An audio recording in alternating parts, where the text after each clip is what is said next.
Amen. Praise the Lord. Palakpakan po natin ang ating pinakamalaki sa Kristo.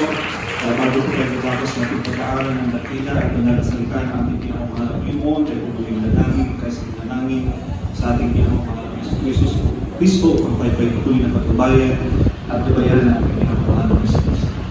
Opo na kayo mapagparan mo namin ang mga Diyos na makapagpilihan sa lahat, sa matamis at makapagparan ng pinakamahal na Kristo.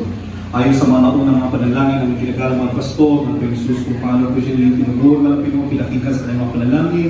Ganun din, malapit mo na lumilis sa inyong pagsusumamo sa gabing ito, malapit mo. Subalit bago lahat, kami pinusanan pang maging patawaran sa lahat ng pagtutuloy namin sa iyo, mga bagay na sambil inisip na gawa na hindi pa naging kaaya-ayos sa panalpan, malapit Jesus. Doon po sa inyong patawarin po sa ayon malapit mo.